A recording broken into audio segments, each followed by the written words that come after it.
Welcome sa Durs 2.0. Fresh at nagbabagang happenings ba ang hanap mo? Mga padabarkads man yan o mga trending topics? Pwes, sagutan natin yan. Kaya naman isubscribe nyo na ang ating channel para sa mga nagbabagang balita everyday.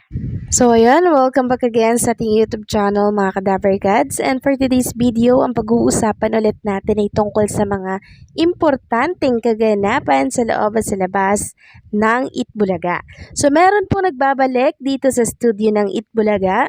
Walang iba kundi po itong si Raven Angeles. Isa po siya mga Kadabarkads sa cast ng Mutya po ng Section E. Kasama po siya nila Andres Mulak. So talaga namang napapanay na po ang pag-casting niya dito po sa Itbulaga na siyang kinagigiliwan po ng maraming studio audience dito. And alam niyo po ba mga Kadabarkads, sinasalang na din po siya sa pag-hosting. Samantalang kanina po mga Kadabarkads, nakasama nating muli si Tito Soto dito sa Itbulaga.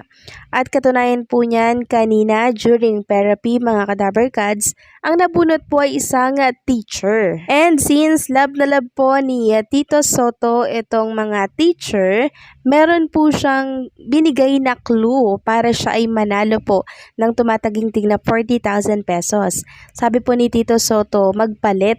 Ngayon, yung advice po ni Tito Soto, sinunod syempre ng nabunot na teacher. And hindi po nagkamali dahil tama po ang advice ni Tito Soto, kaya naman nanalo po yung nabunot ng 40,000 pesos. Grabe po yung pasasalamat ng teacher kanina na nanalo po dito sa therapy. Right after nga po na manalo po itong teacher, grabe po yung sigawan at hiyawan dito sa loob ng studio ng Itbulaga.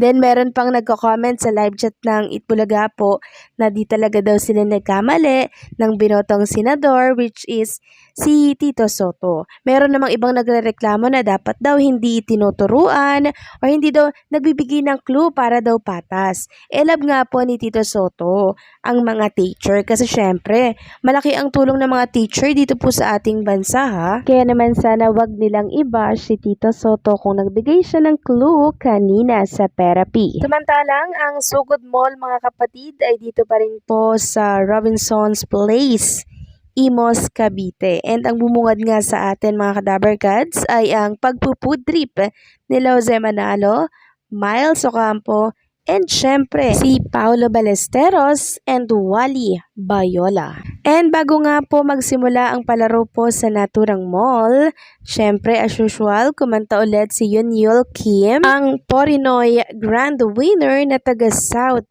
Korea. So talagang legit Dabarkads na po siya kasi araw-araw natin siyang nakakasama dito po sa Sugod Mall mga kapatid, and talaga namang ine-ensayo po siya or train ng TBJ. So medyo nakukulangan ako sa performance nitong si Yunyul Kim.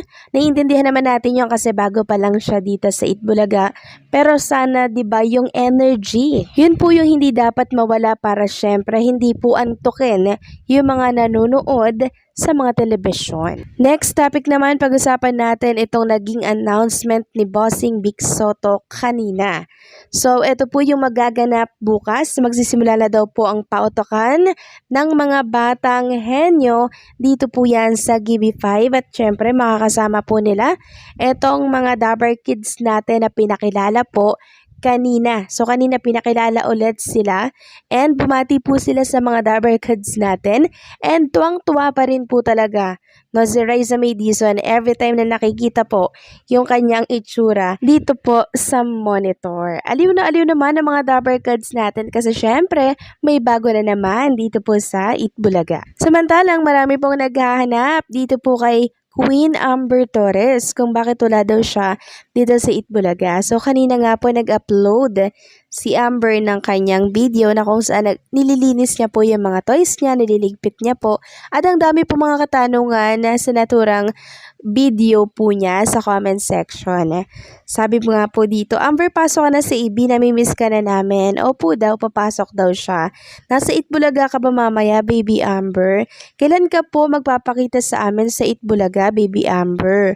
Tapos, may nagtanong tanong pa dito na sana makabalik ka na ulit sa Itbulaga, Amber, inaabangan namin ang kanta mo. So ang dami pong naghahanap sa kanya, mga Kadaber Cats. And wag po kayong malungkot at mag-alala kasi babalik din niyang Sikpi number sa mga susunod po na araw. Siguro meron lang po siyang inaasikaso.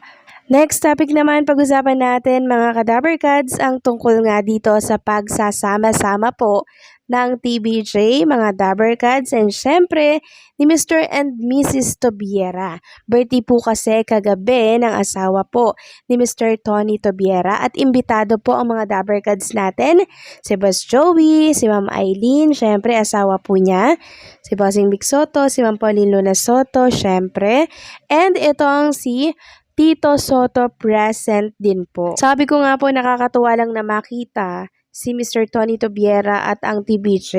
Talagang hindi po nagbago yung kanilang samahan kahit na meron pong naganap, 'di ba, na sigalot noong mga nakaraang taon sa TBJ versus Tape Incorporated at naipit nga dito si Mr. Tony Tobiera. And ngayon, kitang-kita naman natin na very okay po ang relationship ng lahat.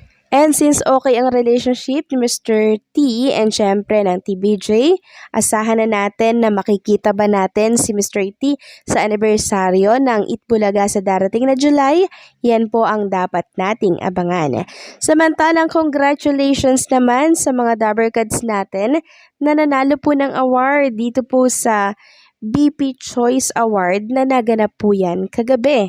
Kabilang na dito si Andres Mulak, Promising Male Star of the Year. Nakaka-proud lang kasi itong si Andres Mulak kakasimula pa lang niya dito sa showbiz industry pero talaga namang humahakot na po ng award. Maging sila Judy Ann Santos, mga Kadaber Cats, panalo din. And syempre ang Don Bell, waging-wagi din po at humakot ng parangal. Nakaka-proud at nakakatuwa lang dahil nare-recognize nila ang talento ng mga Daber Cats natin, lalo na po si Andres Mulak. And speaking of Andres Mulak, mga Kadaber Cats, si Atasha Mulak naman po kanyang kambal, kabi-kabila po ang mga naglalakihang billboard dito po sa EDSA. Talaga namang bentang-benta si Andres and syempre si Atasha Mulak. At uulitin ko lamang po sa mga patuloy na naghahanap kay Atasha, mismong handler na po ang nagsabi na babalik si Atasha sa Itbulaga sa oras na matapos